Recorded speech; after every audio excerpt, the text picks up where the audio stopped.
Hey everyone, this is Louis7, and today I have a Line Beorning starter build in the Lord of the Rings Online. The main reason to choose the line for the Beorning is just for its high damage. It really is great for leveling and offers some decent DPS. This is going to be a 50 trait point starter build, which is the trait points you will have around level 70, so hopefully you can use this to get started with the class, and maybe it will even inspire you for higher level builds. But let's go ahead and start by re-specializing, and as we build the Beorning, a couple things to keep in mind is that a lot of our damage is going to come from the Relentless Maul AoE ability that's channeled, as well as Bash, and we have bleed and damage over time themes with the spec. So just speccing into the red line, we will get a couple additional abilities. One of them is going to be in bear form with a moderate cooldown and a fairly long duration bleed that does a lot of damage.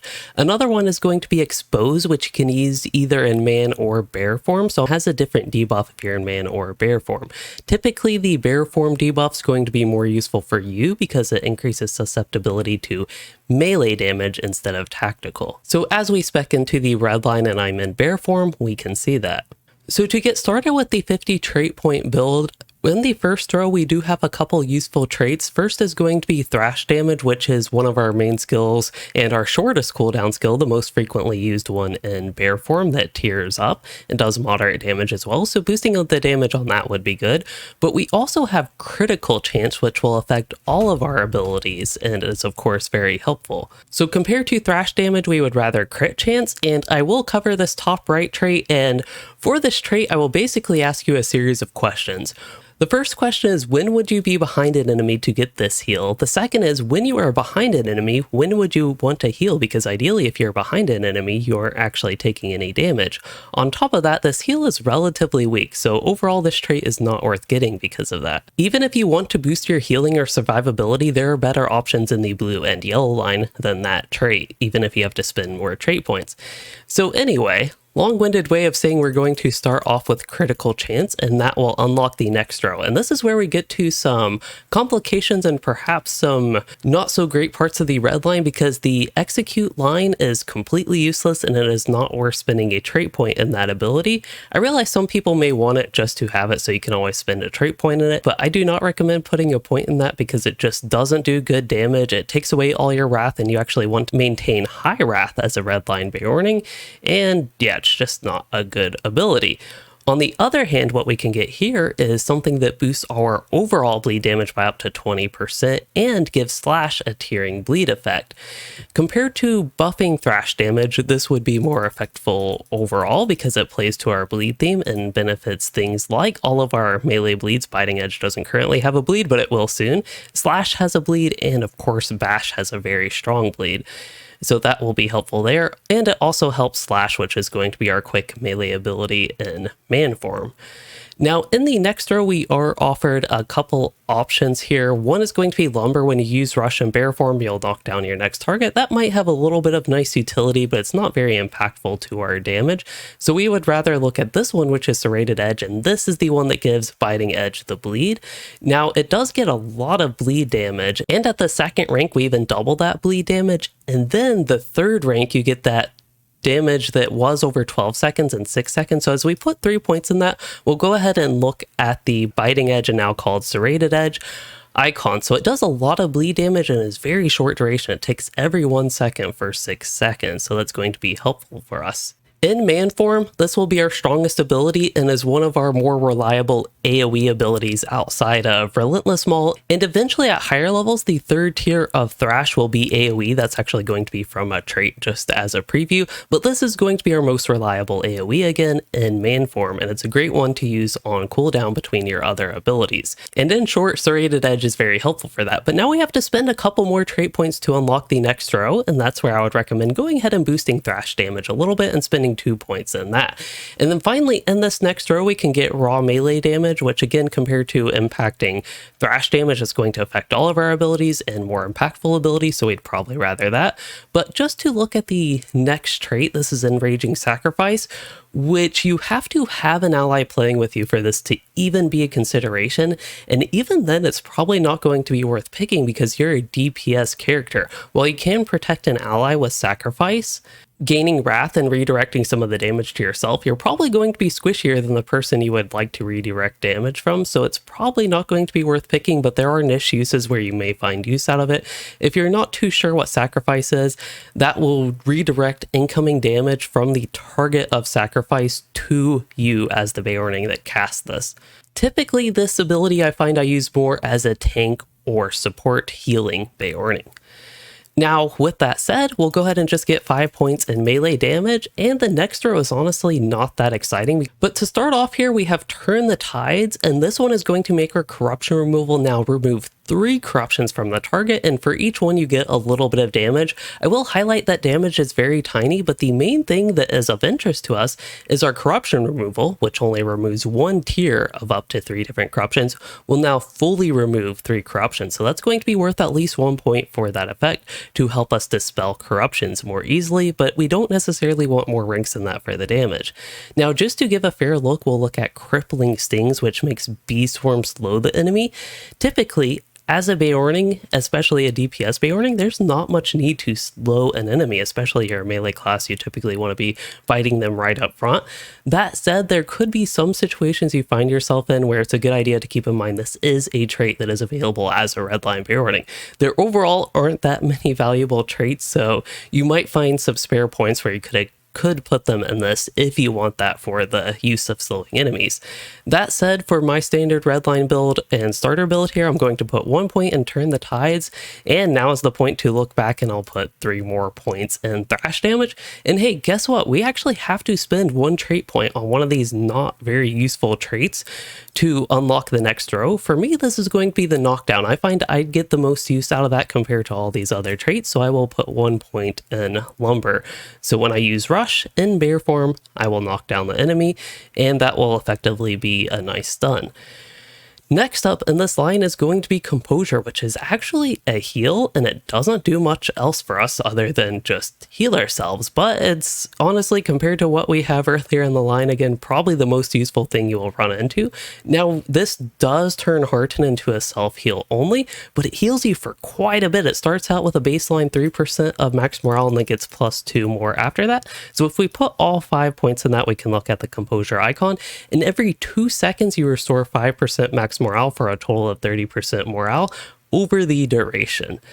So that unlocks the final row, and we have Broad Thrash, which I mentioned earlier. Actually, Thrash tier 3 will now be an AoE. That's going to be very valuable to help our AoE, which is otherwise confined to 2 whole abilities as a Line Beorning. So we definitely want that, but just to give a fair look, Call to Wild is a 2-minute cooldown ability that has quite a few different effects going on with it. First of all, the main thing of interest to us is actually going to be just the 30% melee damage, and we also do have skills that build Wrath, generate more Wrath, and then when you spend Wrath, those abilities cost 5 less Wrath.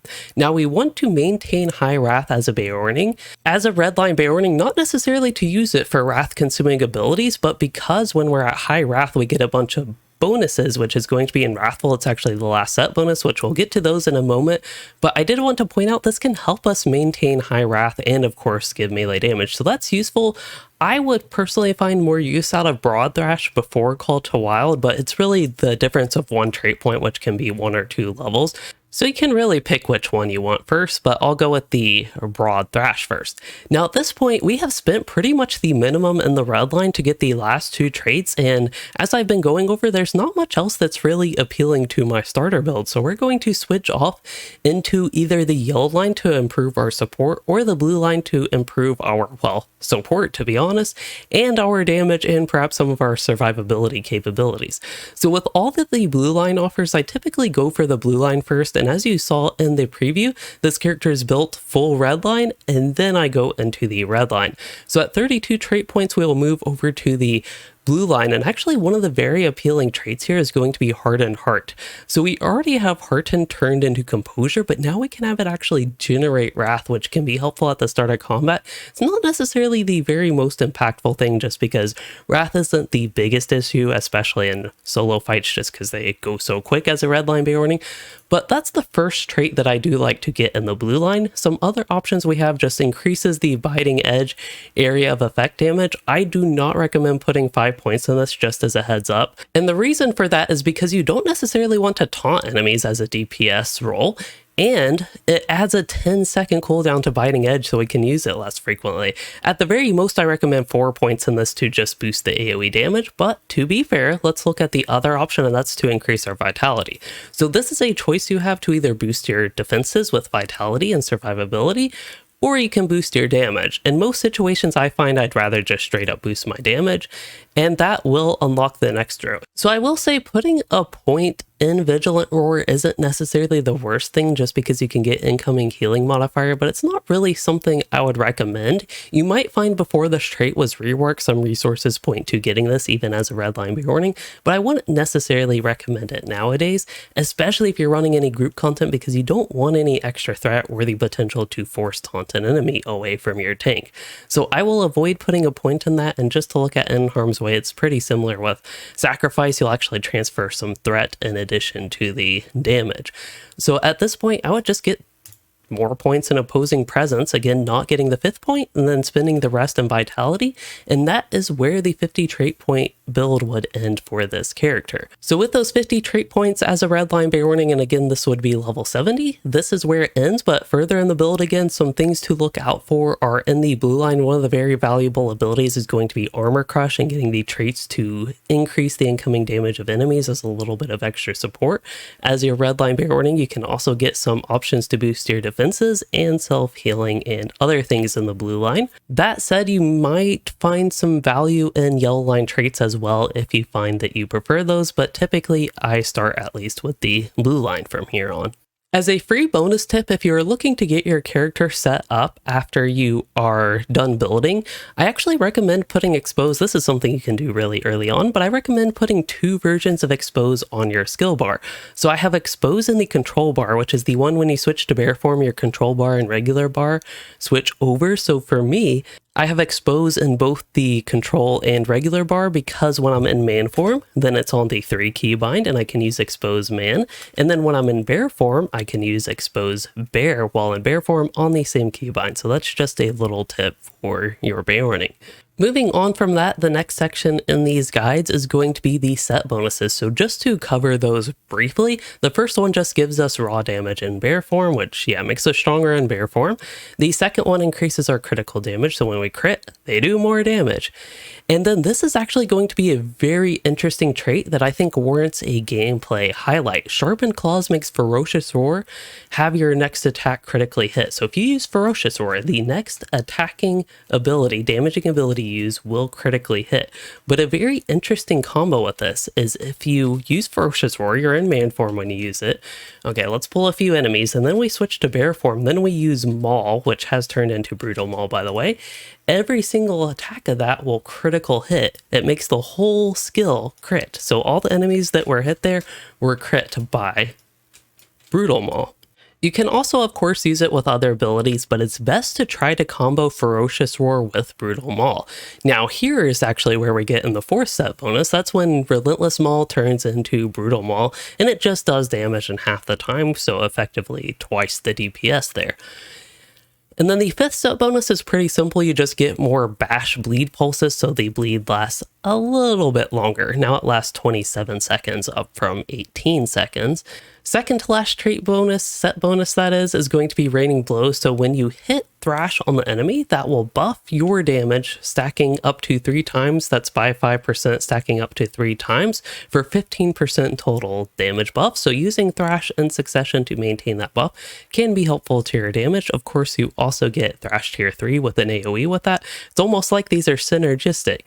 And speaking of synergistic, Wrathful is very synergistic with our cooldown, Call to the Wild, and other stuff we have for Wrath generation. So with Wrathful, and why you want to maintain high Wrath as a red line Beorning, is you get up to 15% crit chance if you are at 100 Wrath. That is a significant amount of critical chance and just adds to your damage a lot, so you want to maintain high Wrath as a red line Beorning because of this set bonus. The Wrathful set bonus is anti-synergenic with the execute trait lines and it just outvalues it so much so that it's definitely not worth considering getting execute by the time you have the set bonus. In fact, you decrease your damage, like not just being a bad skill to use, you actually actively decrease your damage using execute because it consumes your wrath. Anyway, that's enough ranting for one guide, so we'll go ahead and move on to the virtue traits, and as usual, this section will be brief. I also will point out the virtues that you see on my character are a little bit weird because he was built specifically for level 50 and 60 tanking. So on the right of the screen here, we have my standard ranking of DPS virtues. I like loyalty on all characters, so I just get that on all of them. And then there are 4 more DPS virtues, and that fills year 5 perfectly. Typically, Valor and Wit are going to be the second highest value, followed by Confidence and Zeal. If you'd like to replace some of those for defensive virtues, you can. It depends on your character's stats, and at that point, I would recommend perhaps looking at my stats guide or virtue guide for more information. But just to point out, Fidelity can be a great virtue choice for that. Tolerance if you want even more tactical mitigation, and as I have on my character here, perhaps you want Charity if you want ability resistance, but at that point you'd be getting more tanking virtues. But that might explain a little bit on why I have these specific virtues leveled up on this character. Anyway, that will be it for this Line Beorning starter build. I hope you all did enjoy it. As a reminder, I would love some more feedback on the series. In this episode, I did incorporate some feedback from the Line Beorning guide as well. Anyway, that is it, and I hope you all did enjoy this video and learn something useful about the Line Beorning, and if you did, please consider liking and subscribing for more, or becoming a channel member to support the content and get access to guides like this early, and thanks for watching, everyone.